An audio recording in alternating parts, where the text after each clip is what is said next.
Hello, everyone. Welcome. This is the third installment of this epic subscriptions series that we've done with our friends from Recharge. And I'm just really excited to continue on this path. I think because pretty much every brand in our community, in addition to being focused on retail, is also really trying to figure out how to nail their e-commerce game, and subscriptions for a lot of people are the number one way to unlock that, just both in terms of building relationships with customers as well as driving higher order value. And I like for getting started, I think a lot of people it's just a little bit daunting. Like, I don't know, are people really going to want subscriptions to my product, or like, what would I even do? No, let me just focus on like getting them to buy once. But subscriptions I think are the way to build very sustainably, especially because our community really has a lot of food and beverage brands, especially which it's heavy product by nature. It's going to be lower order value, and so subscriptions really, I think, are the way to get all of that to a place where it can be a profitable business for you to do e-commerce. So thank you a lot for Recharge, the pros on subscriptions, for coming to give us some really cool content on this. And in the chat, feel free if there are some topics you want us to cover, you can definitely drop those there, or have Q&A questions as we kind of go along here. And if you're watching this on YouTube, make sure you hit subscribe so that you'll get notified when this and all the recordings go live. And we'll also be sending out these slides to everybody who's attending. And with that, I'm going to pass over to the Recharge team to kick us off here. Fabulous. Thank you so much. Thanks for having us. Hi, everyone. My name is Olivia Jarvis. I am a manager on the customer success team here at Recharge. I have been in the subscription economy since 2019, and I moved over to Recharge in 2022. I'm so happy to have my colleague Madalena with me as well. She's coming from Blue Land. But before we kick off with a chat with myself and Madalena, I just wanted to point out the slides. So if we can just pop to the next slide. I just want to let you all know that there is a QR code in the bottom corner there for additional resources. You can access that now. We'll also send out this link via email with the recording after today's session. So things that you're hearing today, we'll send that email out, and hopefully you'll have some resources there. So as I mentioned, I have Madalena Vidi with me. Madalena is Blue Land's Associate Director of Retention Marketing. Blue Land, for those of you that don't know, is a subscription-first, eco-friendly household cleaning company. Madalena is based in New York. Why don't you kick us off with a bit of an intro to you? Yes. Hi, everyone. Thank you, Olivia. So excited about this conversation today. So I manage our subscription business and our Recharge relationship. I also oversee all CRM, email, and SMS. I'm quite new to the team, actually, just joining before Black Friday, Cyber Monday, which is a little crazy and mad in its own way. But before this, I managed retention efforts at a women's wellness brand called Love Wellness with a very similar tech stack, leveraging Recharge and Klaviyo. But my path in subscription started with a really small, like 3-person small D2C brand called Collective Labs. And it's there that I got a crash course in retention and customer experience by first building out their support team and then expanding my role into the entire customer lifecycle marketing with a focus on subscription retention and loyalty. Amazing. Wow. You've seen a lot in your day. We're probably going to get a lot of cool stories out of you today. So I had mentioned at the top of this that Blue Land is a subscription-first eco-friendly cleaning business, but I'm sure that you weren't always eco-first. Weren't always subscription-first. Tell us a little bit about how Blue Land first decided to incorporate subscriptions into the business model and the business strategy. Yeah, of course. The model for Blue Land itself lends itself really well to subscriptions. Your first purchase is a starter kit where you get a vessel or a forever bottle for a household cleaning item like hand soap or a spray cleaner. And then you refill that product with recurring orders. All of our products are shipped in compostable packaging. So you just get a tablet that you then dissolve in water. So you would think subscriptions, no brainer. But when they first started to roll out subscriptions, they noticed a couple flaws with the product assortment that needed to be solved for first. The first was that subscriptions were available for key bundles. So an example that's pulled up here is our Clean Suite kit. There are 6 individual SKUs that are bundled together. And at the time, there was no out-of-the-box solution that would allow us on the back end to break apart that kit into individual SKUs that the subscriber could manage. So it was like an all or nothing approach. You either skip your entire order, delay your entire order, receive the entire order and have too much of one product, or you cancel altogether. So we needed to invest in a custom app, to build a custom app, but then also maintain a custom app that would debundle everything. Now actually Recharge has their own flow that allows us to break that apart. So we no longer manage anything custom, but it was a lot of feedback back and forth with us and the Recharge team in order to get that live. The second is that we needed to adjust the actual product size, pack size for each of our individual SKUs so that we could get our customers to renew on a similar cadence. And this was an effort that was led before me with our VP of D2C, who looked at the annual usage of one-time buyers in the 25th, 50th, and 75th percentile, and then recommended on a new pack size based on the usage that you found. It is a delicate balance, though, if you are going through the exercise of what is going to be the best usage for our customers to what is going to deliver high enough margins for this to make sense. So you touched on some really important things there. The main piece being the use of customer data. I think this is something that CPG brands really need to lean heavily into, especially if you're looking at something like bundles. But explain to us how Blueland has really used data and customer feedback to refine that subscription model to really perfect where you are today. Yeah, of course. So I spoke about two pretty major investments before the company was ready to fully buy into subscriptions. We had to build and maintain a custom app, which is difficult for a small new business. And then the second piece was changing our product assortment sizes on D2C. And being able to map out subscriber LTV was pivotal for executive buy-in because we were able to show that subscriber LTV was double that of a one-time buyer. It was a lot easier for the entire organization to get behind these fundamental changes. And personally, I look at cohort LTV monthly. It's a really good indicator for any impactful things that could be happening on D2C if we're launching a new product, new acquisition efforts or different campaigns, seasonal promotions, product discontinuations, really the list goes on. Amazing. We push people to the cohort data all the time to really try to help them understand what's going on with things, specifically like what different customers are doing specifically as it relates to cancellation data. Can you help me understand a little bit about how you guys look at your cancellation data? Yeah, definitely.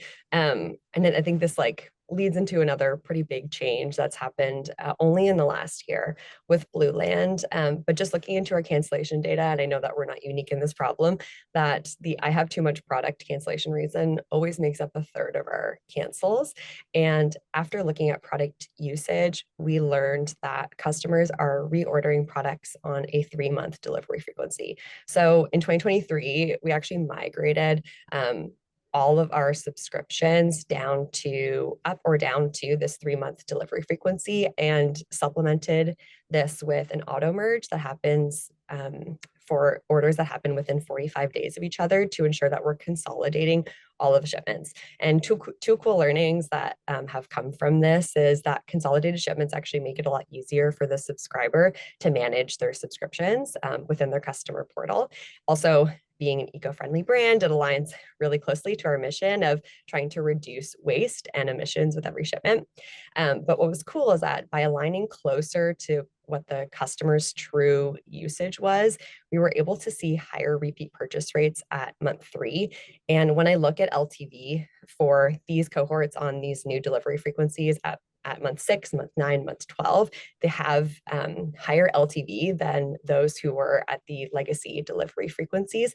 And this is crucial because you might be concerned that you're missing out on shipping revenue when you start to consolidate all of your shipments. But if you can start to build a case for the incremental LTV that you will be seeing, it makes it a lot easier to sell internally.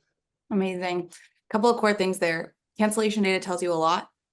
Understanding for purchasing frequency tells you a ton. For those of you that are perhaps doing subscriptions, I would challenge you to look at your cancellation data. And if you're not collecting answers from people, start doing it. I think that's a huge tip. Great comment.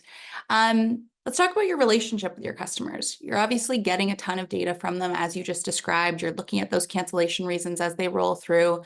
But how have subscriptions really allowed you to build a stronger relationship with your customers to provide them an experience that really feels top-notch? Yeah, I might go in a roundabout way to answer this, but we are currently in the process of rethinking how we want to engage with our subscribers. This year, we really had a goal of increasing the total share of recurring revenue to our D2C total revenue. Next year, we really want to focus on how can we make our subscribers feel really special. They've already showed brand loyalty by choosing the subscription option. So what can we do to reciprocate that? And one small way, and this is coming straight from CX customer feedback, also timely, is how we can treat subscribers during our promotion period. In all the subscription businesses that I've been a part of, this has been top inquiry in the CX inbox during promotions is you're running this site-wide promo, but I can't apply it to my upcoming order. Like, how does this make me feel valued and special if I am one of your more loyal customers? On the flip side, we don't want to exclude subscribers altogether because we know that they are the most engaged and they are going to drive quite a bit of promotion, of revenue for you during that promotion period. So we are in the midst of testing this, just wrapping up our Black Friday, Cyber Monday promo about a week ago. But what we did is we wanted to see what the impact would be on churn and LTV if we excluded some of our subscribers from our promo messaging. So 80% of active subscribers received our promo emails, and the other 20% were a control group. They did not receive any promo emails. And right now I'm digging to the data of what was churn rate like for those that did receive the, for both cohorts during the promo period, and what does churn rate look like after, i.e. are they stocking up and are going to churn at their next delivery frequency? What does the LTV look like? Were they engaged with the sale? Did it make sense to continue sending during that promo period? And what is the additional revenue generated from that cohort? So looking at total revenue. And then, of course, the balance of measuring this versus the qualitative data that you're going to be getting through CX and customer sentiment and PS. So for customers who are reaching out to CX, we are providing them with a code that matches a discount code on the website that they can apply to their upcoming order. We also leverage active cancellation flows within Recharge. So in the customer portal, if someone goes to cancel their subscription, we collect their cancellation reason, but then we're also offering the best offer that's on site that they can apply to their upcoming order. And then one other piece about cancellation reasons is we actually added the cancellation reasons, sale or better price on site during the promo period. So we can start collecting that data on are there customers or are there is there drop off, during the sale period. And looking forward, like once we have some initial idea of those learnings, we want to start testing additional incentives for subscribers during upcoming promos. And, I'm so interested to hear if anyone else has tested things that are successful, because I know that this is a tricky one and no one's quite nailed it from what I've seen in the marketplace. It's a great comment. It's something that our customer success managers are constantly encouraging our merchants to do. A/B test like crazy, but also really try to zero in on what's going to make subscribers feel really special. I used to sell Recharge before I was a customer success manager, and I would always say, like, is it very clear and very obvious why subscribers are more special? A discounted offer is one thing, but are you providing other, experiences along the way or gifts along the way that make them feel like they are part of this special cohort? So A/B testing that is really, really critical. You touched on the recurring share or the subscription share of wallet, as we call it. What we call it at Recharge, which is really understanding like that recurring revenue component and how it contributes to the actual revenue that's coming in from direct to consumer.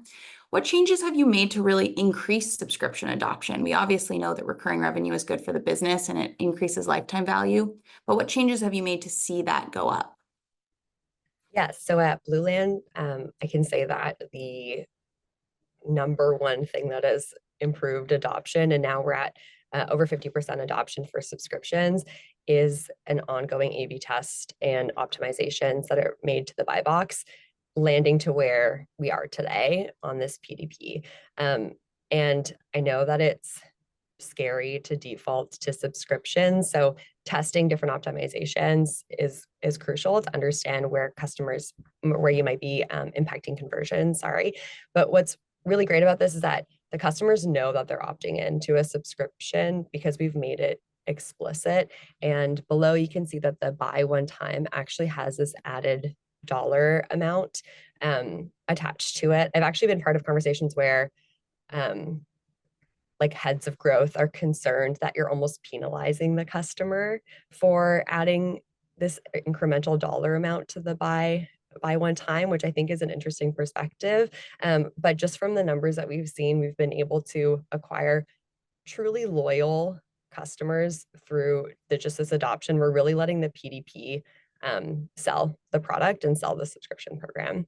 And then throughout the journey, we make sure to call out, this is, I actually don't know if the bottom banner is populating here, but if you go live to blueland.com and you select any of our products, you'll see at the bottom that you see today's price, and then you're on your recurring price. So again, it's just another touch point to say, like, you are getting that added initial discount for your first time purchase as a subscriber, but then your renewal cost will truly be this.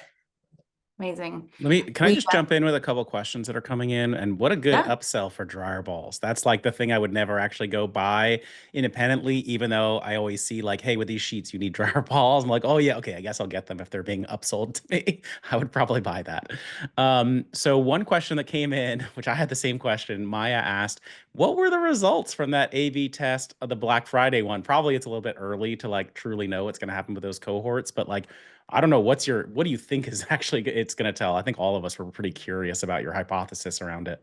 Yeah, I mean, it is still too early to truly see. But what I thought was interesting just from the initial data is that there was a significant LTV lift for both segments. So even those that we weren't emailing were hitting our site.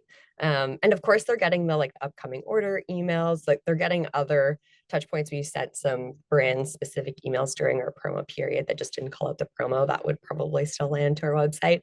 You're also talking to your loyal customers. So for me, at least, I like go to all of my favorite brands and look up what their promos are going to be during the Black Friday period. So I think that was the most interesting. Right now, it's going to be the balance of what was the incremental lift and churn, and is that large enough to not merit that increase in LTV? Well, let us know. I'm very good. So, what a cool experiment that you guys are running on that one. And yeah, I guess that makes sense. That yeah, I would like for some products that I really like. I'm like, well, I should go check and see if they got anything going on today. While I'm just like sleeping off a Thanksgiving hangover of food. And then the other question that came in from Amber in the chat here is, it sounds like you're pretty like a pro user of a lot of tools in this area. It makes a lot of sense. So do you use other data tools in addition to Recharge to view and collect and analyze stuff? Yeah, this is a tricky question. So I am fortunate at Blueland. We have a data team. I have not been that fortunate at my previous roles, that I don't want to take that for granted at all. And so just to speak to the infrastructure that Blueland has built, we pull everything into Looker. And what this allows us to do is to combine all of our like acquisition data, all of our Shopify data, as well as obviously Recharge, but then our CRM for me is also really important. Our CRM data, we can further drill into the cohort analysis. However, Recharge has done a lot to improve their analytics dashboard, and something that has been invaluable for me in the past is just being able to have all of that data in one place. So you might not be able to merge in your like CRM data to layer onto this, but I think just being able to look at anything from like, actually, I think a big change is being able to incorporate the failed payment views, understanding if you're just looking into churn, your passive churn versus your active churn, just having elements like that all in one place, make it really easy for you to make small iterations to the program. Yeah, hopefully that helps Awesome. to answer. Oh yeah, super helpful. And by the way, for everyone out there, I would love in the chat if you want to put in some comments about like what stage you're at in the subscriptions journey. Are you very advanced, like Madalena, or are you just thinking about starting it and you're checking out some learnings here? So maybe in the chat, if anyone wants to like put what their brand is and what they're thinking about it, we'd love to see some of that info. Okay, Olivia, back to you. Well, I think this is kind of an interesting segue. This is also coming to the chat before we kind of move on and continue to talk about marketing strategies. But someone was just asking about like optimal timing for surprise and delight within the experience. I actually think I want to answer for a little moment here.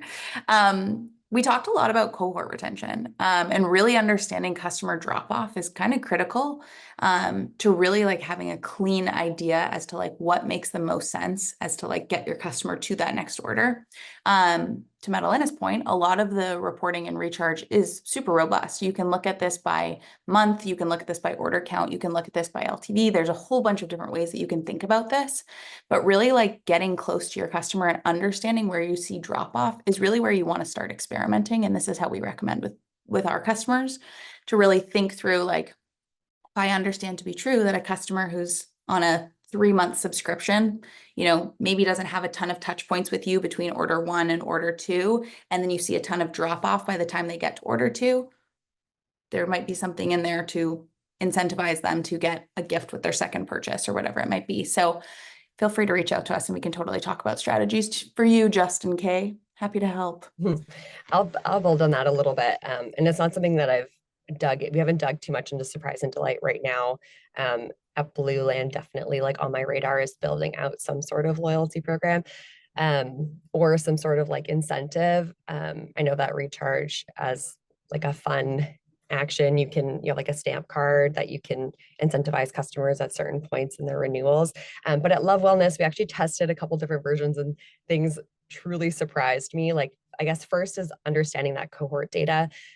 You will want to look at churn cohort data, but I would say beware, because there's so much flexibility within a subscription program. You can skip, you can delay, that it won't show up as a churn moment. So it'll show high retention month over month, but you might not be actually incurring that revenue. So looking at repeat purchase rate month over month, I think is pivotal, especially as you're launching, or if you choose to launch an aggressive acquisition offer to get subscribers into the program. They might be wary of just going in and canceling. They might just skip if that's the easier function. So yes, looking at repeat purchase behavior, I think will help you build out where you want to be offering those surprise and delights. And then don't be afraid of surveying your customers to understand what they actually want. Like we at Love Wellness tested dropping loyalty points into our subscribers' accounts, thinking, okay, our subscribers are the most engaged with their loyalty program. This will really help them incur that next order. And we timed it with the upcoming order reminder, thinking that that would be the best time for them to apply the upcoming points. But when we ran the test, our churn actually increased like pretty significantly at that point, because we were driving more people to the portal to be able to go see the points in their account. So it actually wasn't the incentive that made sense. The timing didn't make sense. So I would say just A/B test everything and talk to your customers and see if that's actually what they want. Amazing. Great advice. We all know that retention is the old antidote to the acquisition problem. Everyone is thinking about customer acquisition right now. It's kind of the core thing that our customer success managers are trying to help strategize with merchants specifically. But let's talk a little bit about how your marketing strategy plays into driving signups. I think we've talked a little bit about this from like the PDP perspective, but what about like the overarching channel strategy? What channels are you finding to be effective, and how are you seeing it increase subscription signups? Sure. So maybe I'll talk about what we've done so far that I haven't seen much success with. And just sitting within like the CRM world as a channel that I control, really trying to get those one-time buyers to opt into subscriptions. I mean, that's like such a sticky point. And leveraging, we've tried different angles, being a really mission-focused company. We've tried brand-related emails talking about the eco impact, of course, without trying to like greenwash, and none of that sticks. What really resonates is that initial discount that you can offer. And the Blue Land discount is 20% for the starter sets and 10% for the refills. We're not talking about a 50% discount like a lot of brands are doing. So I would say, like, if you are looking at owned channels, leaning into the discount from my experience works well. But of course, test that for you. And then from like a paid ads perspective, we actually don't run any subscription specific ads. They are product specific ads that drive to the PDP. And then we let the PDP sell the subscription program. That's why those optimizations on the buy box were so important.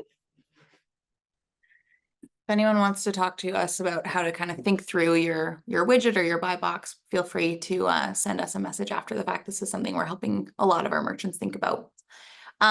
So Amber came into the chat noting that they're a smaller brand. I think the majority of people on the call are kind of smaller early stage CPG founders. So I think it would be helpful to kind of pivot into is some like important early stage strategies or things to keep in mind when developing a subscription program that some of our audience might take away.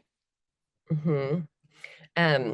Yeah, now I'll preface that in my first subscription company, we were just 3 people operating, still using Recharge. And what was instrumental is getting our partners to do a lot of the work for us, which seems like a like I don't know, like bailing myself out here, but really they are um like so hungry for customer feedback that you can really like, if you're ready to give up the time, they will put in a lot of work to make sure that the tools and the features that you need are ready and are there. But if you're starting to think about your subscription program, like top of mind, just know that Amazon, from a convenience perspective, and everyone knows this, but is always going to take preference. So your subscription offer should provide real value. And that could just be that it's a little bit cheaper than what it is on Amazon. But that should be the value that you're providing, and that you are keeping your customers informed or your subscribers informed. So you are leveraging the upcoming order email. You know, you're not trying to like pull this bait and switch on them, and that you are communicating to your subscribers. The second piece is that being part of a small team, it was always easier when my tech stack was deeply integrated. And I think I talk about Klaviyo a lot because it's what my experience is in, but the Klaviyo Recharge relationship is so great because you can empower the customers to do so much, everything from offer, surprise, and delight to enabling them to add, swap, adjust their subscription, all from email and from SMS. So that's been pivotal. And it's fun to see like the product rolls out that are happening because it makes it really easy for you to think of innovative ways to engage with your customers. And we talked about this already, but having your data in one place, like you do not want to spend your time exporting different CSVs and trying to like merge all that data. Because you can get lost in it. And there are so many data questions that will always come up. Like you could just get lost in what you want to try to answer. So having everything in one place, for me in the past, it's been Recharge, has been really helpful. Madalena, there was a question in the chat, which I think might actually be interesting considering your experience at Love Wellness. Erica wants to know about launching in brick and mortar. Does it impact the success of the subscription model or the subscription program? I know Love Wellness in your past probably experimented a lot with this. Yeah. No, I think you work in partnership with the retail team always. And I think what a lot from, at least from what I've been seeing, especially here at Blue Land, is that there's a lot of desire to have like influencers help support a lot of those launches. And so it's like all news is good news, you know, like everything that is done to help promote on social and your other own channels, those retail partners, will help promote your own subscription business too. I think the only place where we like ran into issues is with Walmart, because Walmart always needs to be the lowest price. And so I would just say like speak to your retail team to understand like what pricing and what incentives you can offer on D2C that wouldn't compete. But I mean, this is Walmart. It's like that's its own giant. So Low prices every day. What's their tagline? Something like that. Okay, let's talk a little bit more to kind of wrap this up around best practices. So for early stage brands that are using Recharge or thinking about the subscription strategy, what would you recommend for setting up a seamless subscription experience? Yeah, sure. So I'm gonna like go back to my Collective Labs days, like that really small subscription business. When I sat in the customer support world, I like came up with like a million ideas of what would be helpful and beneficial to our customers. But as a small team, it's like impossible to deliver on all of that. It's also not scalable for the nuances of a growing business. So now as I like reflect on it, I think just being able to work with what's out of the box, making sure that those tools and those systems are supported so you don't have to worry about downtime or anything breaking. And then you can make iterations based on customer feedback and based on the changes in your business. I also think that identifying your key retention metrics and making sure that everyone who communicates with the customers, so anyone from CX to acquisition, like everyone on the growth team, anyone that's working on the website is aware of those retention metrics so that you guys are all working towards those improvements together. And then we already talked about this, but more tactically, definitely enable the 3-day upcoming order reminder. I know that could be scary because you're reminding your customers, like people will churn, of course, like as you send that email. So just be wary of like how much information you're providing, making sure that content is helpful and not really bombarding the customers with other things during that really tight renewal period. And then the last one is just bringing your CX team into all parts of your subscription program planning, any improvement efforts. They're all, they're the eyes on the customer, they're a wealth of knowledge, and they'll come up with some really creative ideas and be a really good soundboard for you. Great advice. I love the advice of getting everyone rallied around a retention metric or a goal. I think North Starring your entire team is really critical. And oftentimes when I talk to merchants and I say, what is the North Star retention metric? Sometimes they don't know. And I think that having that across the board with various team members is really, really critical to see shared success. Kyle had a really interesting question before I kind of close this out. Have you played with reduced shipping costs or free shipping above certain amounts for subscribers? Shipping is a big question for a lot of people. Yeah, shipping is a tough question. Yeah, because you can make a lot of shipping revenue and customers kind of expect to pay for shipping now. So I think it's okay, at least from what I've seen, to charge for shipping. At Blueland, we do offer we have free shipping at $50, and then that's site wide. And then for subscribers, we have a lower shipping threshold. But if you're below that shipping threshold, then you have $2 shipping. And we are going to run a test to understand, is this actually helping with acquisition? We don't really talk about it that much on the site. Or is it helping with retention, or do people not really notice it at all? So yeah, I don't know if that fully answers your question. It's like a current discussion that we're having on whether or not that's worth the offer. I think the TLDR is A/B test, everybody. A/B test everything. Yeah, and I know that testing shipping is scary because it's like, how do you come back from that? So working within your subscription program, I think, is a really great way of not showcasing it to all of your customers, just to understand. Okay, I'm going to take one more question from the chat. It's from Bob. Is there a recommended SKU and or pricing strategy when you run direct-to-consumer subscriptions and an Amazon storefront? Like the pricing comparison of the two? Yeah. Yeah. I think they need to be aligned.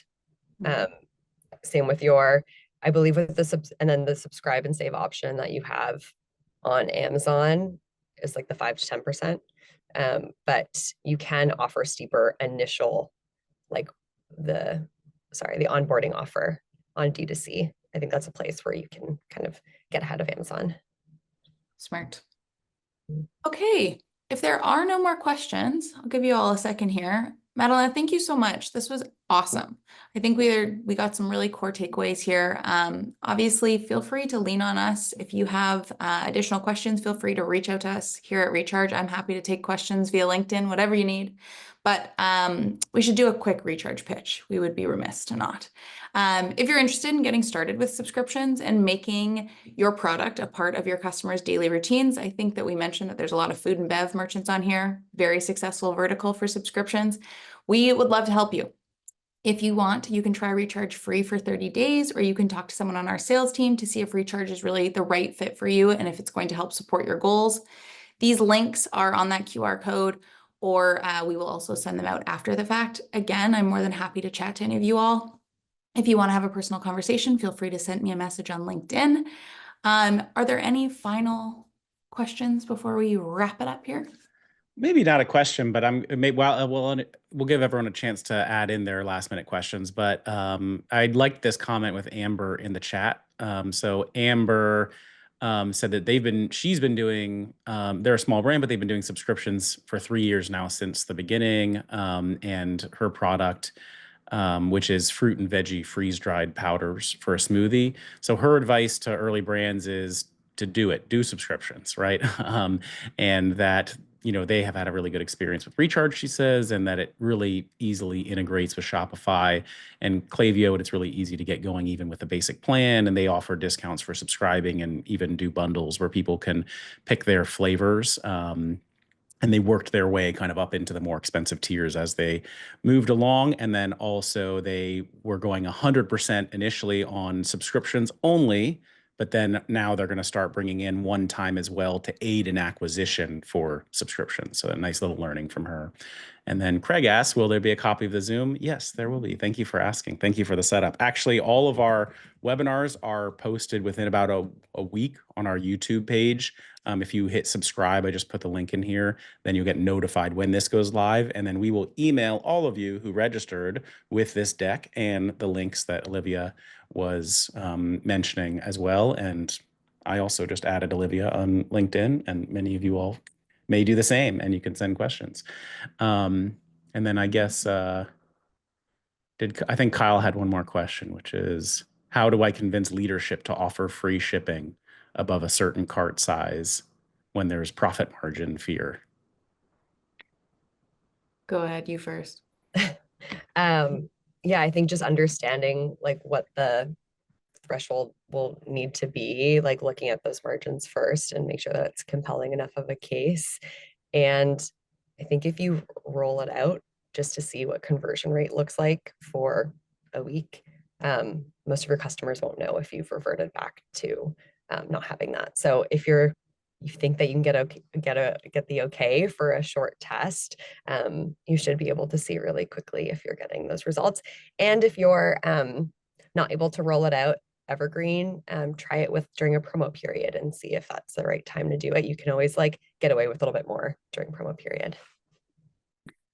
I feel like for me as a consumer, I'll see if I'm paying a shipping fee the first time, but if I'm on subscription, I never think about it again. When I just am managing the subscription, that is like out of my decision matrix about whether I'm going to skip a delivery or keep going. It's just like, I don't know. I feel like a lot of people won't even be paying attention to the price ongoing after they like analyze it, let's say the first time.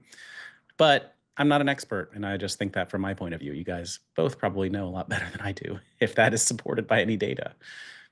And then one more question from Jonathan about, does Recharge work with frozen product brands? Subscription would be cool, but can you even make that make sense? My guess, I mean, frozen's obviously pretty expensive to ship. We see questions in our Slack all the time about how to get costs down on shipping, that kind of stuff. Like, definitely talk to some of the people who can save you money on shipping stuff. But I guess if you're going to do it, probably subscriptions are more important than ever, just given like how heavy the cost is going to be if you can make sense of it, how important it is to get your average order value up and the retention high. Yeah. Actually, right before I joined this call, I was adjusting my own subscription to a frozen smoothie brand company. So we have a bunch. We have a ton of frozen businesses that are working with us. I think, to your point, it's really going to come down to how do you get your average order value up to make it worth your while, so that you can obviously see that lifetime value return quite quickly. Experiment with bundles would be my recommendation. Or increase your, well, I guess maybe freezer capacity size might be an issue, but like, we obviously ship more products every 3 months, which is reducing our total shipping costs. So if you can increase pack sizes, that might help you and just prolong the delivery frequency. And upsell with some freezer balls, dryer balls. Sorry, couldn't resist. Thank you, Madalena, for laughing. Okay, I think we're good on the questions. So yeah, again, I just really want to thank the Recharge team. Yeah, they have a very nice entry-level plan that, as Amber mentioned, you can kind of start in and work up from. Thank you so much to Madalena for taking us through that case study. I always love when we can have a brand come on who really knows their stuff and talk about their journey, which you obviously do. So thank you both. And again, everybody, you'll be able to see the recording on YouTube, and we'll send out the slides, and you'll be on your merry way, and keep us posted on your journey. And I'll also put in one more plug for Recharge, which is in the new year, they are running the world's biggest subscription contest. It's called Tomorrow Brand. And so they're going to be running this thing where it's a contest for who can basically grow the most their subscription base. And you have a chance to win a truly epic prize. So just, check out their website. Tomorrow Brand is TMRW brand, and you can apply for this thing. And it's a cool contest. In worst case, you just grow your subscription base a bunch by entering it. Anything you want to add on that one, Olivia? Great plug. Check it out. All right. All right. Thanks Thank for you, having us. everybody. What a good time. Thanks. Thanks. Thank you.